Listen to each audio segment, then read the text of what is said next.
It's the Bentley and Bester Podcast! Ben, it's come to my attention lately that I may be doing something wrong in the bathroom. Personal question for you. When you're wiping, do you sit or stand? Well, I sit. Like a normal person. Okay. Because I stand. That is so weird. You just get more leverage that way, I find. What do you mean you get more leverage?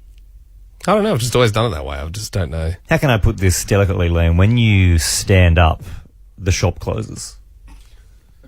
What if I'm keeping the shop open whilst I'm standing up? How are you keeping the shop open? Let's not get into it.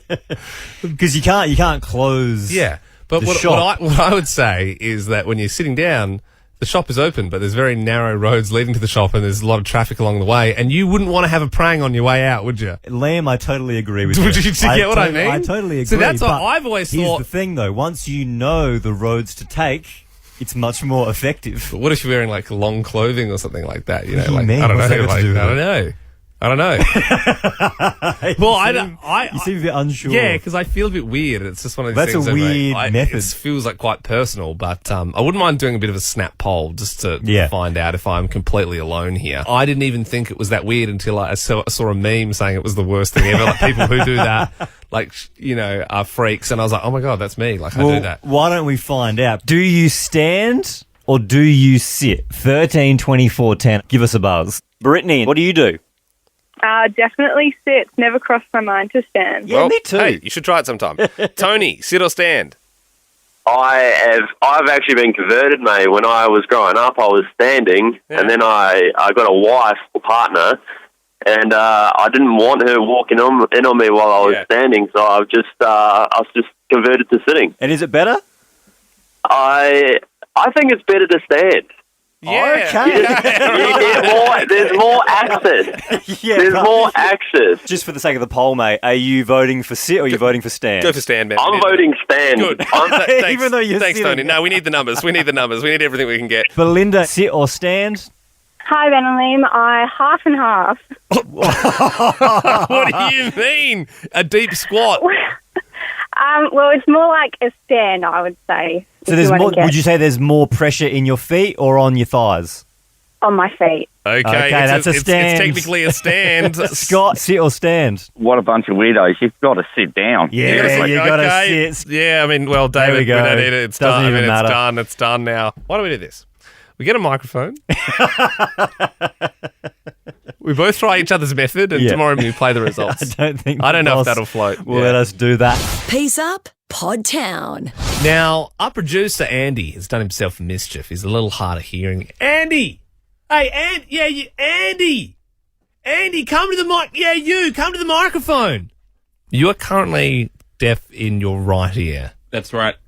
I've got about 20% hearing in my right ear. It feels like I'm walking around with my head in a fish tank. Yeah, right. No good at all. So, what did you do? What were you doing when you blocked this ear up? So I bought this gadget on Amazon, right, which is a ear cleaner with a camera. So it's like a little endoscope thing. So doctors would hate that. You cover your ears, doctors, or block them like I did. So you get an app on your phone and you have this little wand thing, and you can point the wand and you can see the camera live on your phone. Which is pretty cool. What is the point to put the camera in your ear hole so then you can see the wax? It's got this little hook, and so you put the camera in your ear and you can kind of look, see where it is, and it's and that way you can push it in far enough so you can see the eardrum. You go, there's the eardrum, don't push it any further. Correct. But obviously you've perforated yours, so that's nuts. I feel like, don't they say you shouldn't even really be using earbuds? They say like nothing smaller than your tip of your pinky should be going into your ear. So you definitely shouldn't be buying a little camera from China off of Amazon that you put into your own ear. I wouldn't be able to help but put that camera in other places, you know what I mean? Oh, absolutely, like the kitchen sink. There'd be so many places I just want to look at. Yeah. That's not the first thing that came to my mind, but I wish I did put it in the kitchen sink rather than my ear. You know what this is? This is grooming gone wrong. Yeah. And it happens because sometimes instead of going to a professional, you try and do some things yourself. Maybe you've had a bit of a blunder with the Veet. Maybe you shaved your eyebrows too much. Grooming gone wrong. What have you done? 13 24 10. If you call us, you'll be in the draw for Nova's first class and 50K. That's 3 first-class flights to wherever you want to go in the world and $50,000 spending money. Sharon joins us now. This was your daughter. Grooming gone wrong. What happened? Yeah, my daughter, she was going to do her own eyelashes, which she'd done a million times before, grabbed the glue out the fridge, and a few seconds later realised it was super glue. So they were glued shut. For how long were they? Hang on, so she glued her eyelids shut? She glued her eyelids shut? Yes. So had to go to the hospital, didn't she? Sharon. Was it just one eye? Did she do one and realise, or did she do them both? She did both. Oh, so what did she do? Was she like, Mum, and then you had to come and help? Yeah, definitely. Took her to the hospital and they had to use this solution and all of her eyelashes went. So, needless to say, she doesn't do it herself anymore. Oh, Sharon. Surely as a mum, you're just sitting there going, yeah, she's not getting a good ATAR, this one. One more. Samantha, grooming gone wrong. What'd you do? Mine's rather embarrassing. I made homemade bath crystals one year for my family for Christmas. They were bright green and no one really wanted to use them, but I did, and I burnt my sensitive areas. From the green crystals. I clearly made it wrong. Yeah. We're a little too hard on the bicarb soda. I'm not quite sure, but I was certainly the joke. You had to call up Nana frantically going, don't use the crystals, Nana!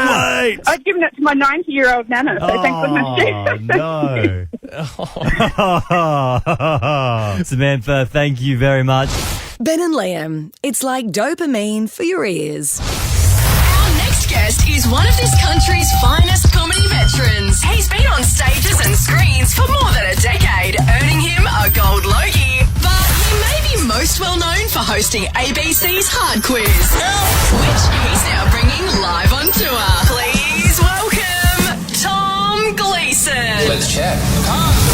Tom, how you doing? Oh, I'm great. Thanks for having me on. How good's this? Hard Quiz, hitting the road. It feels like you've combined your two loves of television and your live comedy, and everyone's going to be able to see it in front of their very eyes. I know, it's ludicrous. We're going to be where bands play, doing a quiz where you don't win money. It's stupid and perfect. It's very genius from your end as well, Tom. Like, do you find, like, I think, and this is no secret, but people love the show because you're just so mean to everyone. Do you think that when people go on the show, they like it when it hurts? Do you reckon they want you to be mean to them? Yeah, I think they like it. They like the burn. I think I think it's a bit like licking a 9-volt battery. You know, it doesn't feel right, but you want to do it more than once. Yeah. Now, Tom, you probably can't relate to this, but Ben and I actually go to the same barber.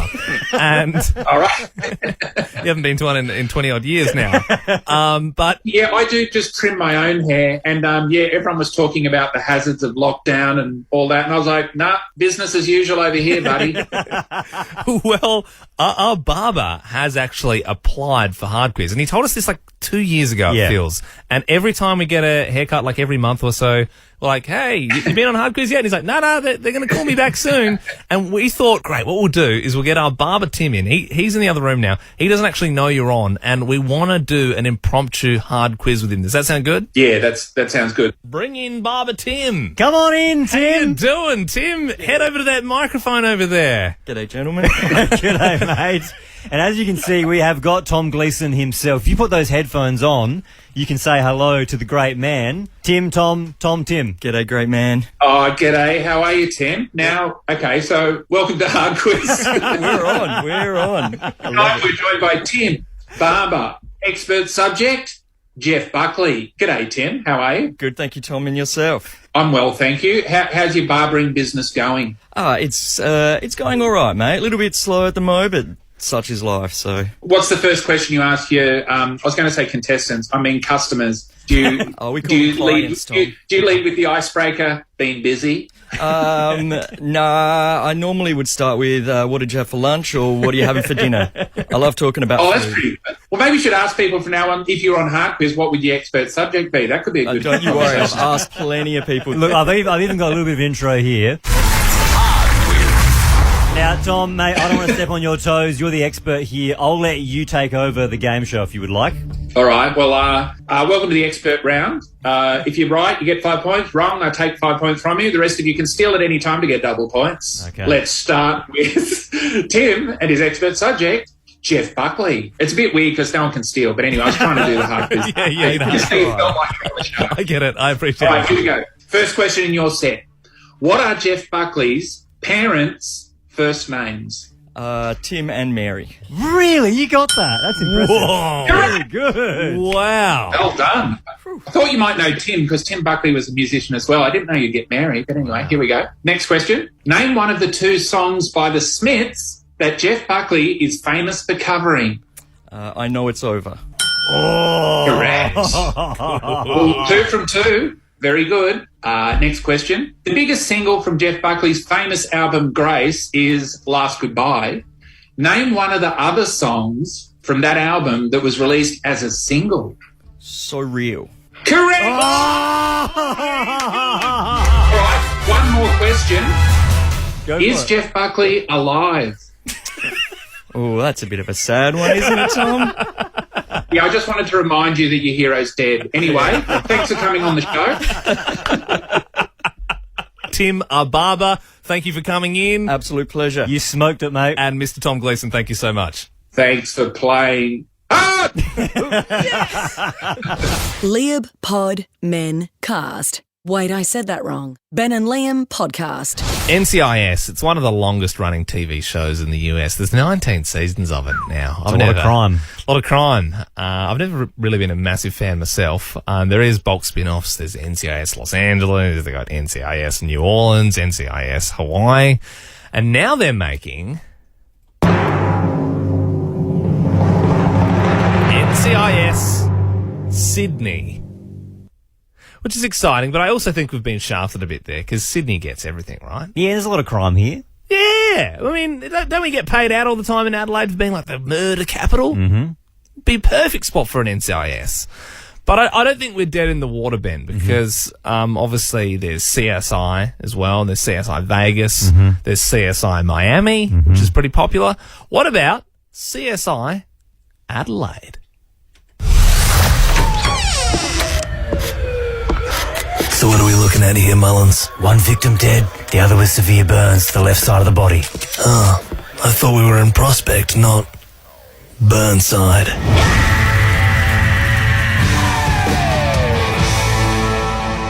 All right, Mercurio. We got a double homicide at the Brickworks. I suppose you could say they both met there. Mile End. Okay, so who's our main suspect? Well, Mercurio, you're not going to believe it. It's the Chief Public Health Officer. So we're looking for Nick Killer Spiria. All right, we got a lethal stabbing at Scotty's Motel. Are you telling me that someone's been killed? Okay, a woman has killed her own husband and his lover in their own bed. What suburb? Greenwith. I suppose you could say she was green with envy. We got a 40-year-old male upside down in the River Torrens. I got a good one for you. I got a really good one for you. All right. I suppose you could say he's a guy floater.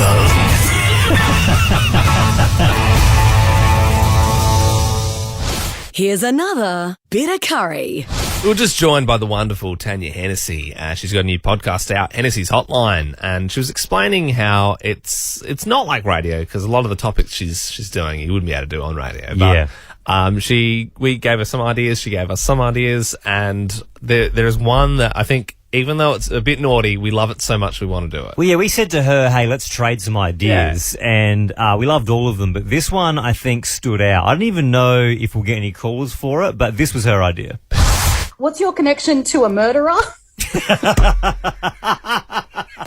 you think about it, no one's talking about that on the radio, are they? But it's interesting. Like, as a listener right now, I'm sure you're thinking, I want to hear those calls. I want to hear those calls. I really do. Yeah. You can remain anonymous. You will be in the draw to win $50,000. 13 24 10. What is your connection to a murderer? Must admit, I'm excited and nervous at the same time because this is all above board. We're allowed to do this, but I haven't heard this done before. Therefore, you don't know what you're going to get. Hell, why not? What's your connection to a murderer? Chelsea. Yeah, hi. My ex-boyfriend, best friend, used to be babysitted by Catherine Knight when he was a little kid. Oh, my God. I don't know the case. She's the one with the husband. She's pretty full on. I think she's the. That's the one that- yeah. Oh. She's the only one to have like life without parole in Australia. The only woman. Did she bake him into a pie or something? Yeah, I think so. I didn't know that was in Australia. That was Australia. Yeah, Really? she's in New South Wales. The babysitter. He was babysat by that woman. That's horrifying. The parents would be sweating after that one came out. Hey, I mean, you can look into Catherine Knight in your own time if you want, but yeah, long story short, she baked her husband into a pie. I didn't even know that she was in Australia. I thought that was an overseas one. Chris joins us now. You've got a connection, mate. Yeah, hey boys. So I'm probably about 15 years ago. I was doing the thing you do fresh out of high school, working at Pizza Hut. Working and, we had this new kid rock up for his first shift, doing the close shift, doing the right thing. We thought, well, yeah, we'll drop him home after his first shift, make sure he gets home okay. Yeah. Anyway, so following day, he doesn't turn up for work. And we're like, oh, okay, cool. Tried to get a hold of his dad. No, couldn't get through. Yeah. Following day again, turns out his son had murdered a taxi driver just before he rocked up for his first shift. No. Are you serious? So he came to work for his first shift. Yep, just before that, he murdered the taxi driver, and then you went earlier that day, and then you took him home. Yeah, we gave him a lift home, and spent the best part of 8 hours in the kitchen with him, and all that sort of fun stuff. Such a strange. That is feeling. what. So you're hanging out with someone who's literally murdered someone that day. What was he like? Was he he seemed sort of normal? He was pretty quiet, to be fair. But I mean, we obviously didn't see or hear from him again. But no, he was just a quiet cat. We just thought he was a quiet sort of kid, and he's only sort of 17, 18, something like that at the time. And yeah. Oh, jeez, Chris. Jeez, you're lucky they caught him quick. Otherwise, you and your Pizza Hut staff might have been in trouble. Mel, you have a connection with the murderer? Yeah, so a guy I dated when I was 16, about 6 months after we broke up, he murdered his foster father. Oh, Mel. So you actually dated a murderer? Yes, my mum was like smitten on him, wanted us to get married, the whole lot. Oh. Mel. Jeez, really quiet, nice guy. My guts are churning right now. Yeah, so obviously with the last call with the Pizza Hut guy, you worked one shift with him, so you didn't know him, but you actually you knew literally this person. intimately knew them. And so, I mean, obviously, but you at no point would have thought they had that in them, would you? He was this really quiet, lovely guy, great friend to everybody. You would not have picked it. Really sweet guy. Wouldn't think he had a nasty bone in him. Wow. It's always the quiet ones, isn't it? Yeah, that's what we're learning, isn't it? And I'm real loud, guys, so I'm never going to kill anyone. Out of the two, I'm probably the quieter one. Yeah, I would say, if there was, if someone was going to do it, it'd be you. Ben and Liam is a Nova podcast. For more great comedy shows like this, head to novapodcasts.com.au.